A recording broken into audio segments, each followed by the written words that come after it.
folks. We're going to get right into this, man. We have Mrs. Springer, and she kind of knows why I'm saying Miss Springer because I'm having a difficult time with her first name. I'll let her say it loud and clear. But she's going to be talking about elections 2014 and I guess how important it is to look at the candidates and all that stuff associated with that. Ms. Springer, are you there? I'm doing great. How are you guys? We're doing good. Thank you, Can't man. complain. Thank you for coming on the show with us tonight. And Not a problem. just wanted to wanted to get you to come on and just share some guidance, some direction, some thoughts on what you see going on, and what we got to do. We got to get it done. We got to get it done this year or else. As a community. Definitely.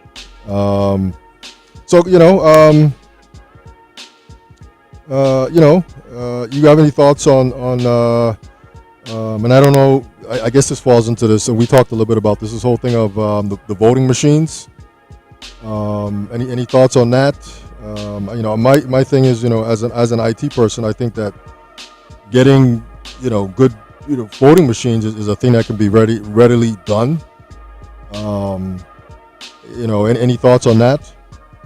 I have lots of thoughts on the voting machines, but realistically speaking, my very first question would be, do we have the money to purchase new voting machines? Do you think we do, or I don't know. I know there's just been a lot of chatter about voting machines and being certified, and do you think we have the money, or we don't have the money, or just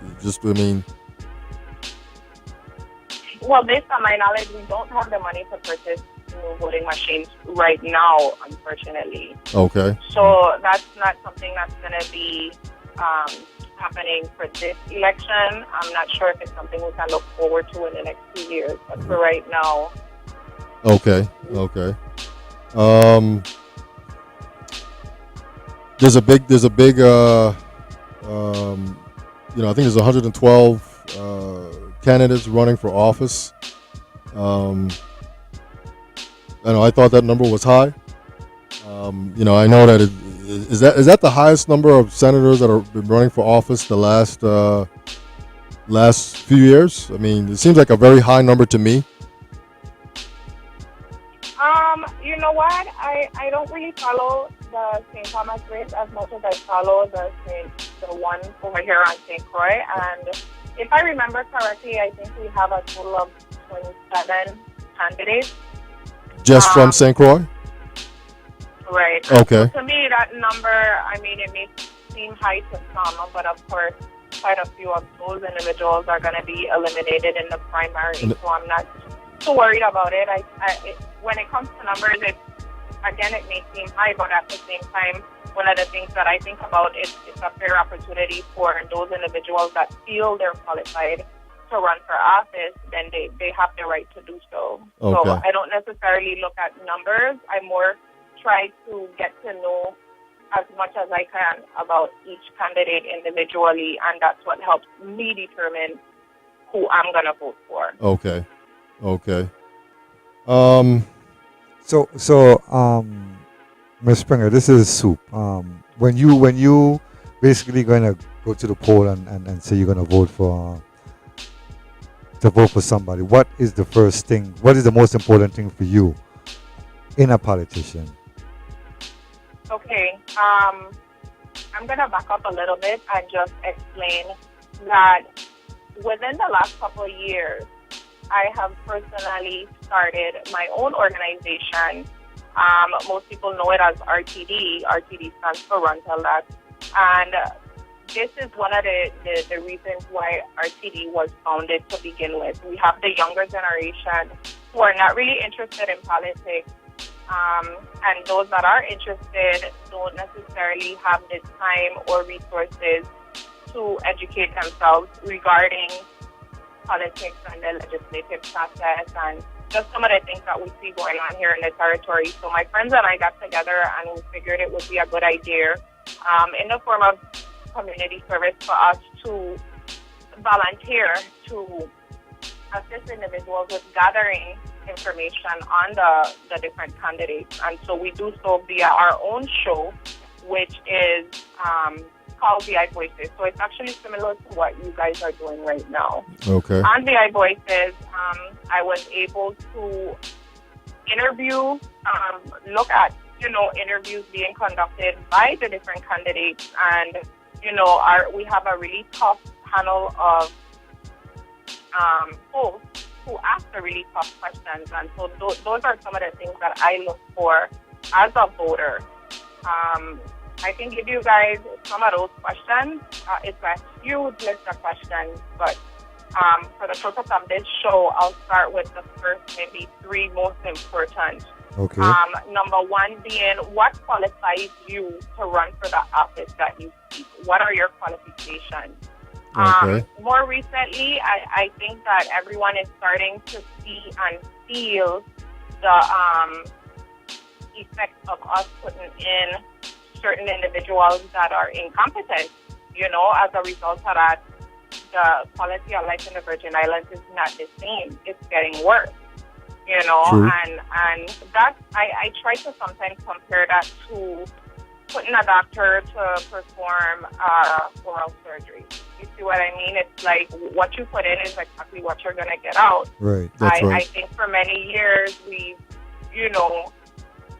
all engaged in maybe the popularity contest. You vote for somebody because that's a family member or a friend, or, and you don't really dig into the background of this individual, particularly their education level, because once you get to the legislature and you have to read certain documents and understand them, and it's a really important job, and I think that people don't understand how important and how serious it is. Mm. And then, they go ahead and elect individuals based on popularity who can't necessarily do the job. And then 2 years or 4 years later, they're asking themselves, well, what's going on? What is this person doing? And so I think it's important, and that's one of the reasons I agreed to come on the show with you guys. It's important that the more people we have out there providing the knowledge and education to our community, I think that we would get better results Okay. as opposed to, the way things are going right now. Okay. Well said, man. Well said. Ms. Springer, what for you? What was your for now that you established that you okay? Well, right. Just continue with your qualifications of the politician where you were going down your list. Okay, The so three- number one, of course, yes. Number one is qualifications, educational background. Number two, I think is extremely important, and a lot of people don't look at this, is your personality. Are you passive? Are you aggressive? Are you a people person? Are you able to coexist with your colleagues in order to get a result, or are you going to be fighting and arguing all the time? That's actually number two on my list. Okay. Number three, I would have to say, is dependability. Is the people on the Virgin Islands can we depend on you? If you say you're going to get rid of the LIAC, then are you going to be able to get rid of it? Or are you going to tell the truth and let us know, okay, I might not be able to get rid of the LIAC, but here's what I can do to minimize the electricity and water costs. Yeah. Yeah. So dependability is extremely important. Are you going to be on the job? Are you going to do exactly what the people elected you to do? Or are you just in there just, to collect a paycheck, like most people like to say, quote unquote? Yeah. So those are like the three top things that I'm looking for. I am actually trying to get up close and personal with as many candidates as I can, and just pose some of these questions and see how they respond to them. Because number four is, how prepared are you? The quality of life in the Virgin Islands right now is nothing to play around or joke around. We have people dying every day. We have people suffering. We have people that can't afford to live comfortably. Yes. And so, yes. See that all the time. How prepared are you going in? Have you done your research? Have you reached out to the community to find out what the issues are? What solutions are you bringing to the table? These are some of the things that I'm looking for when it comes to candidates. I don't care. You could be a cousin, brother, father, friend. If you can't answer those questions, then you're not going to get my vote. Okay. Yeah. Well, I think Soup and I agree with sort of what you're talking about there. It's important that you understand these candidates. You got to, as we've been saying that, if we get you on the show here, we're just going to ask the real tough questions, and really we're just trying to understand, what your motivations are. If you're gonna do something like reduce the LEAC, what's your plan to do that? What are the backup plans? What's your approach? What's the timeline? Exactly. Of getting and this. With me, it's gonna be a little bit harder for candidates because I work there and I know what's realistic and what's not. Okay. You see what I mean? And so one of the things that I've been trying to do as of late is,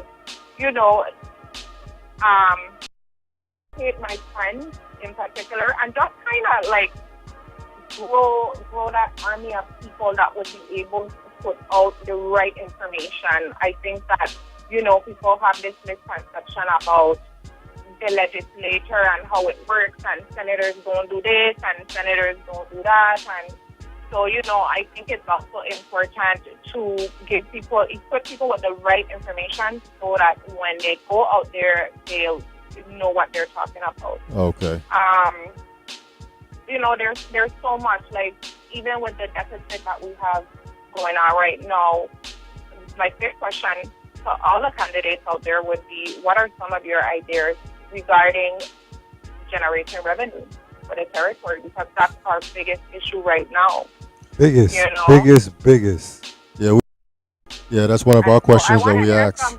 Exactly. I'm looking forward to hearing some realistic solutions. We already know what the problems are. What do you plan on bringing to the table? Mm-hmm. Up there with number one is, again, are you going to be able to get along with your colleagues? This St. Thomas versus St. Croix thing drives me insane. Okay. It's crazy. It's madness. It is, but then at the same time, it's a reality. And we definitely have to talk about it, and we definitely have to find ways to, get everybody to understand that, while most people say St. Thomas is doing well, yes, they're doing very well, but it's one general fund, and not everybody is doing well. But clearly, the people on St. Croix, we are suffering tremendously.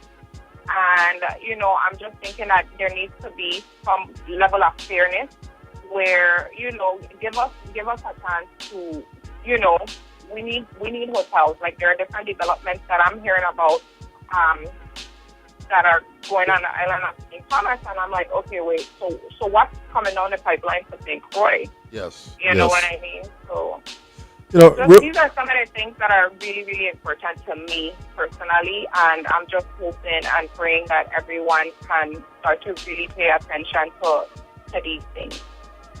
Yeah, I don't mean to change the subject real quick, but I was taking a drive up east, and I saw this sign out there that wasn't there something going on with this Wyndham Hotel thing out east there on the south side. There's still a sign there. I don't know if you remember that. You ever driven out east? Yeah, I saw that. I was like, whoa, whatever happened to this? There's just so much other stuff going on. Did that project just fall by the wayside? I mean, the sign is still there. I think they're waiting on the permits now, the zoning. Okay. Zoning of the permits. Yes, that's what the hold up is right now. Okay. Exactly. Yeah. Yeah, that's another thing. We have a lot of those permits just on hold, and I'm wondering who's taking the initiative to find out why those permits are on hold, and what is it going to take to move some of those projects along. Yes. Wow. So whoever is coming in, they're definitely going to have their hands full, and I need to make sure that they're going to be prepared to handle the pressure that goes along with those positions. Yeah. Yeah, that's a list. I guess it's kind of similar. If we could sort of just shift a little bit, you talked about what can we do to stimulate the VI economy. Do you have anything? Because Soup and I, we have a few things that we think would help. But I mean, do you have any thoughts on? I mean, like more specific about what you think could help? because we say agriculture. I mean, I think we still got plenty of land here for fruit, for the whole thing of the hemp. I mean, that's real important. Hemp fields making products. The whole thing of marijuana, weed, growing acres of that stuff and keeping some here and selling the rest. I mean, those are things that tourism. We got to get tourism beefed up. To get people here to spend money. Infrastructure is a big thing with me as Soup. I think infrastructure's got to be built up here. Roads, lighting, sidewalks, bike paths, sewers, all that stuff has got to be built up. I think those things make it attractive to a CEO of a Fortune 500 company when they come here and look around. When they come here now, and it's dark here and the roads aren't paved, and you want me to bring 20 of my best high-tech employees here to relocate their families.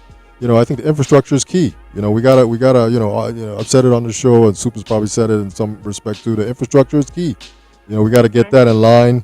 We got to get all that stuff in line. Makes for just a better a better look. And then CEOs come here and they see the place and they say, okay, I can bring my 20 employees and their families and their children, and they can at least have most of the conveniences that you have in the States: water, sewer, lighting, streets are flat. What else we got, Soup? Sidewalks. No, I mean as far as things to help stimulate the economy, agriculture. Bring in manufacturers. Yeah, one of the things we talk about is bringing manufacturing companies here, setting up a plant that can hire 100 people, and they can make parts of a car, or they can assemble electronics. That's a way that it could be done. Any thoughts on maybe what you think might help, could help, or with that? The only one I haven't heard you mention is perhaps in regards to the dilemma with the GRS system. Yeah, allegedly that system is supposed to crash within the next 8 years or so.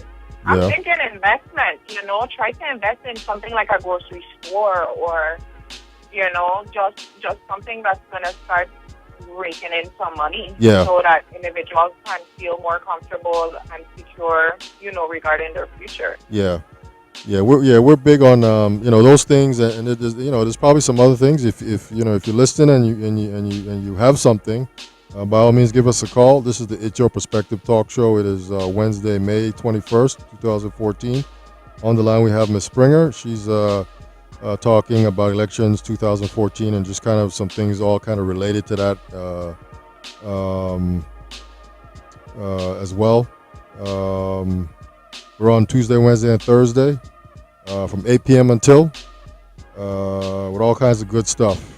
You got any other questions, Soup?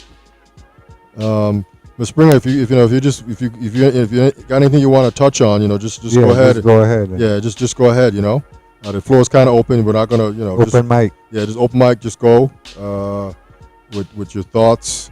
One of the things that we talk about too is hurricane season is coming here just in a couple of weeks, from June 1st to November 30th.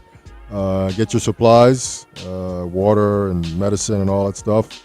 Batteries, toiletries. Keep your important documents in plastic and sealed. Yeah, definitely. So you don't get destroyed, wet. Tsunami season is all year round. When they sound that horn, the best thing to do is run north, run up the hill quickly. Yes. Run away from the water. We all know that tsunamis are triggered by earthquakes, and I've said it many times on the show. I get many emails from Vitima on these low-level tremors that we have here. They're 2.8, 2.9, 3.1. But if that number were to double, maybe we might have a tsunami here. Obviously, I don't want to have one here, but that's the reality of the situation. That when the water goes out and comes back in, just head north.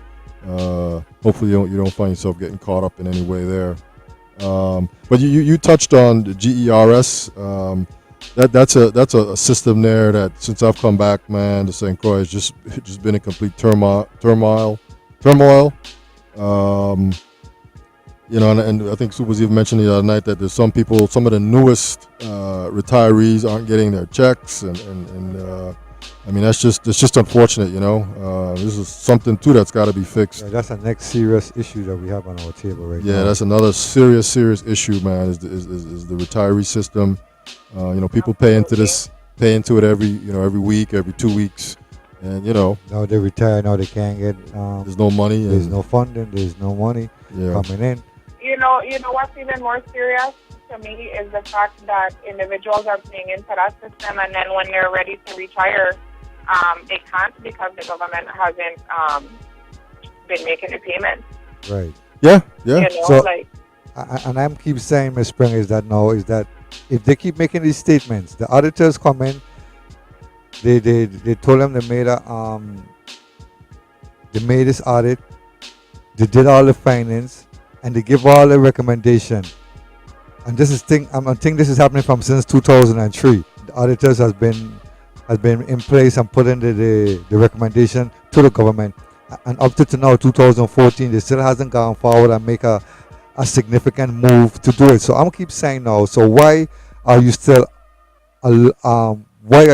taking the government employees' money towards a retirement pension when fully well know that you are not doing what you're supposed to do, and there will not be a system in place for when these workers retired in the near future. So why you keep taxing their money for? Just let they take their own money now and use and do it for their own retirement. That is something that I would like to see happen. If they keep saying that the people it won't have no more money come to 2023, which is what 8-9 years from now. Yeah. Why keep paying into something that we know is going to fail? Why don't we just take that money now and put it someplace or start a new fund or give the people a choice where they could put their money towards their pension?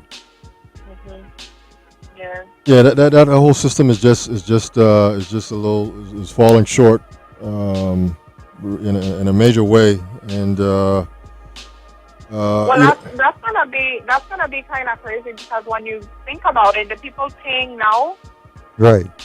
those monies are covering the people who are already Retired. Yeah. No. Right. yeah, So if you stop, it's impossible to stop it because then retirees Wouldn't get no money. Yeah, So it's just like it can be a snowball effect all the way around. exactly. That's pretty funny how they do it that way. So one of our major concerns then would then have to be that whoever is running for governor, they have to have some kind of strategic plan, a definite kind of direction, a direction to where they want to go, Yeah, what they want to do, or what they want to see happen. Both governor and senators. Exactly. This is a very serious. I think we're here at a crossroad in the Virgin Islands.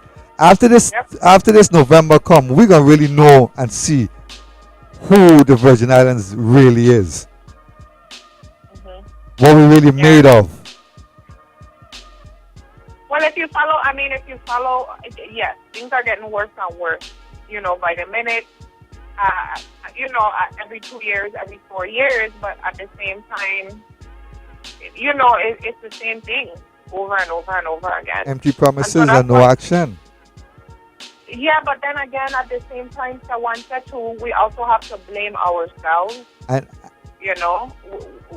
The people we elect are a reflection of us. yes, of us exactly. They can't get in there without us. We have to Definitely. elect them. You understand? And so that's why it's important for people to understand that if you put this person in office, that's a reflection of you. Yeah, Did you do your due diligence? Did you do your homework? Did you, are you sure that this individual is going to be able to perform, and bring forth the results that we are so desperately in need of here in the Virgin Islands, St. Croix particularly.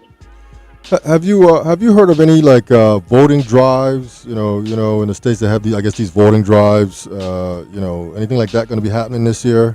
You mean in regards to getting people to register to vote? Yes, Yeah. exactly.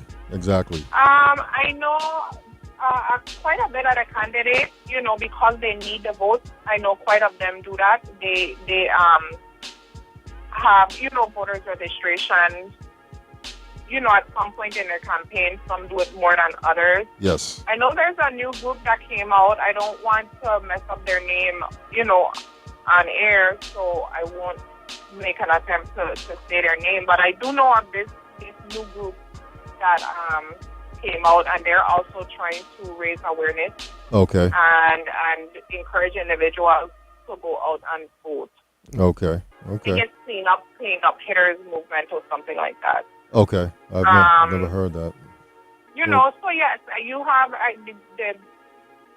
I'm not sure if elections, if they do it, if they put something out in the paper. I thought I've seen. I think the election board do. Yeah, I think they do have a drive. Right. So there are different organizations and again candidates who I know candidates who pick people up and take them by the carload to register to vote. Okay. Okay. So that the potential of some of that kind of stuff happening as we get closer into the primary and then the real election. So, Ms. Springer, let me ask you this: what you feel is the right now, like we're heading into this election? You think the people, the citizens, the residents are serious? They want to do serious. They want to see a serious change take place, or they just mouthpiece in this whole thing? What do you think is really the mood of the people? Honestly, it's kind of hard to tell. From what honestly, to be 100% honest with you, from what I've been hearing, just listening to different people talk in different groups, I don't foresee any changes. This election is going to be extremely interesting because of the different players involved, the different options that we have to choose from. Okay. I want to see if the popularity contest is going to continue. I would be very surprised if that happens, for the simple fact that at the end of the day, we also need to remember that some of these individuals either have already been in office or are in office right now. And, some of the measures that they propose to bring, should they win, why aren't we implementing some of those things right now? Why didn't we try it 2, 3, 4 years ago? Okay. You see what I mean? Yes, definitely. So it's very, very hard to tell because there's so many, there's so many of them right now. I think this gonna be a test. For me specifically, I'm just sitting back and observing, and I want to see if people have truly learned. If people are truly at the end of the road where they just simply can't take anymore, or if we're going to continue to head in the same direction that we've been headed in, which is destruction. Clearly, it's destruction because you have so many unhappy individuals out there. Everywhere you go, everybody complaining. Salaries are low, groceries are high, electricity is high. Day in, day out, we have a lot of unhappy people running around these Virgin Islands. And, I'm just interested to see how this election is going to play out. And if we end up with, somebody who's popular or whatever the case may be, I'm interested to see what that person is going to bring to the table that's different to what they've already offered for however many years they've been around. Yeah, we just need. What I mean? Yeah, we just need a different plan, a different approach to doing things. I think the same approach has been used for many, many hundreds of years, and it's time to change the approach. Exactly. There's a lot of things that Soup and I believe that can be done quickly to sort of get things going here, but things are a little slow, and there's the whole process that's involved that makes it somewhat difficult. But keeping in mind that a lot of this stuff can be done. This is not rocket science, and it's just a matter of people, the senators being committed to it and seeing sort of, hey, if we do it this way, maybe it will work. But we'll see how it all kind of shakes out in the end here. We're gonna take a quick break. I know we've been talking for a while. We're gonna take a quick break. Just hang on, Miss Springer. This is the It's Your Perspective talk show. It is Wednesday, May 21st. I'm sorry, May 21st, about 8:46 p.m. My name is David, aka Christian Longside. Campbell Carter. You can reach us at 340-201-9005. Call us, text us, email us at streaminglive and the VI at yahoo.com or to the website streamingliveandthevi.com. That's it right there, man. It's a bit of a tongue twister, but there's a key phrase there, Yes. streaming live from the VI. If you remember that right there, you cannot go wrong. So we're going to take a quick little break. Ms. Springer, we'll be right back with you.